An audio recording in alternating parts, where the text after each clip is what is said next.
Hello, welcome to the morning news. The Cuban Five, who were recently condecorated by President Raúl Castro, will visit Venezuela this Monday. They will be honored by the Venezuelan authorities. Cuba's embassy in Caracas stated the Cuban Five will carry out an official tour. They are expected to visit 6 Venezuelan states, and Mayor Jorge Rodriguez will hand them the keys to the capital. The Cuban Five were imprisoned in the U.S. in 1998, accused of espionage. They had been monitoring Miami-based terrorist groups plotting to attack Cuba. The last members of the group were released by the U.S. government in late 2014. After a week of demonstrations sparked by the death of Freddie Gray, military troops began leaving Baltimore Sunday.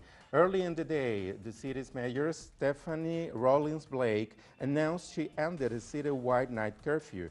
She had imposed the curfew on Tuesday after violence erupted during protests over the death of Freddie Gray, who suffered fatal injuries while in police custody. The irate protest became celebratory on Friday after the state attorney Marilyn Mosby announced the 6 officers involved in Gray's arrest will be faced criminal charges including murder and manslaughter. She said Gray had committed no crime at the time of his arrest on April the 12th. I'm hopeful. What we saw last night was a peaceful demonstration. It wasn't anything like what we had last Sunday.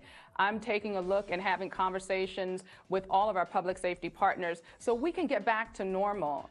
Everyone wants to have that sense of peace and calm back in our city so we can begin to heal. And that's going to be my focus for this week.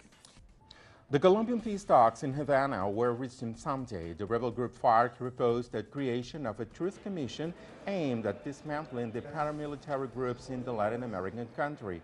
It would also investigate the crimes committed by the clandestine group. On Saturday, the rebel group called for the formal start of peace talks between the National Liberation Army, ELN, and Colombian government.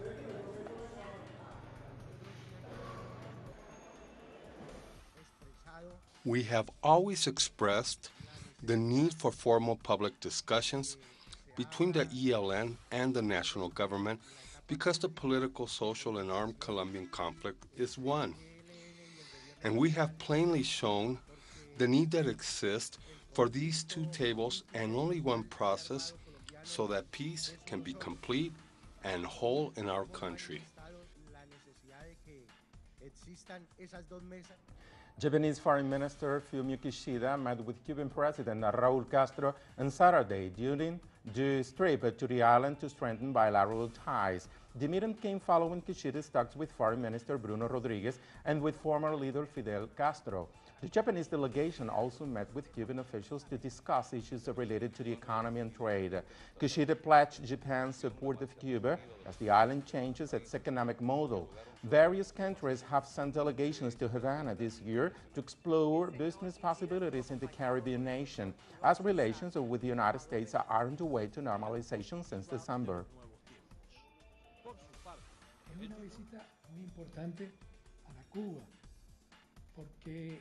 This visit is very important for Cuba because Japan is a very important ally of the United States, which is known to all, and so Cuba can build more effective and involving relations with Japan and with tough U.S.-Cuba relations.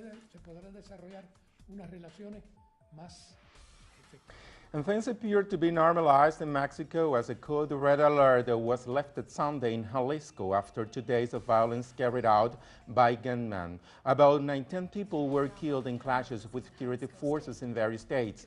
A Mexican military helicopter was shot down by cartel members in the northern state of Jalisco, killing 3 soldiers on board and injuring 12 others. Violence was also reported in 3 other neighboring states. 3 soldiers are still missing as the army widens the search. As I said, we are all a little scared. Obviously, we're all in the same situation. It's not easy. There has been a lot of gunfight. There have been many dead. And preparations are being carried out in Ecuador ahead of a select meeting to take place Tuesday in the capital of Quito. One of the main issues to be debated will be the proposal recently made by President Rafael Correa when he assumed the pro tempore presidency of the select. The members will seek reduction of extreme poverty, inequality, education, and climate change, among other topics. In the U.S. state of Texas, police shot dead two gunmen Sunday who opened fire at an exhibit of caricatures of Islam's Prophet Muhammad. A blast was heard after the shootout as FBI agents checked the vehicle for explosives. The report was not immediately confirmed. The exhibit was organized by an anti-Islamic group, American Freedom Defense Initiative, in Garland, near Dallas. The shooting echoed past attacks and threats in other Western countries against art depicting the Prophet. Were close by, saw what was going on, engaged the two men, shot and killed them both there at the scene by their car. Because of the situation and what was going on today and history of what we've been told has happened at other events like this, we're considering their car as possibly containing a bomb. Police in Harrisburg charged hundreds of ethnic Ethiopian citizens in central Tel Aviv Sunday as the protests turned into the most violent ones in recent years. Protesters were demonstrated against what they say is police brutality after a video clip that showed police shoving and pushing the black soldier was released. About 60 officers and protesters were injured and dozens of people were arrested. Police used a water cannon and stun grenades to try to clear the Ethiopians who have long complained about racism.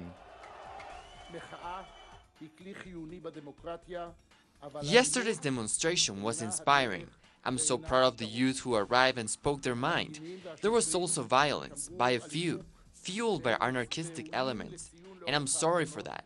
Most of the demonstrators arrived here to express their feelings and did not want this violence. 6,800 migrants were rescued by the Italian Coast Guard from overcrowded boats crossing to Europe over the weekend. Numbers of risking the journey in search of a better life have continued to rise 2 weeks after 900 people drowned in the worst Mediterranean shipwreck in recent history. About 1,800 are estimated to have perished during the crossing already this year.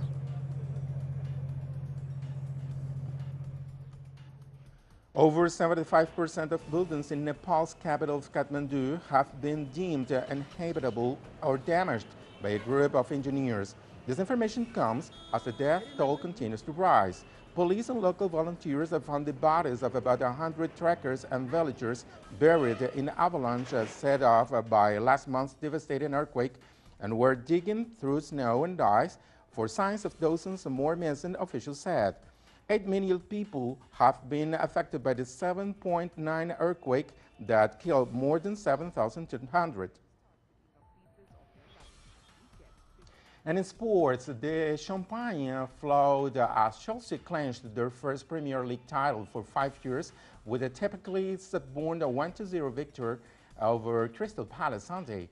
The victory moved Chelsea to 83 points from 35 games, 16 points clear of Arsenal and last year's champions Manchester City, who were left to scrap over runners-up spot. This is the club's 5th Premier League title 5 years after the last time they took it. For the coach Portuguese Jose Mourinho, this is the first championship title in Premier League. He also won titles with Real Madrid and Porto, Inter Milan. More on these on our website, telesurtv.net/English. Thank you for watching and have a nice day.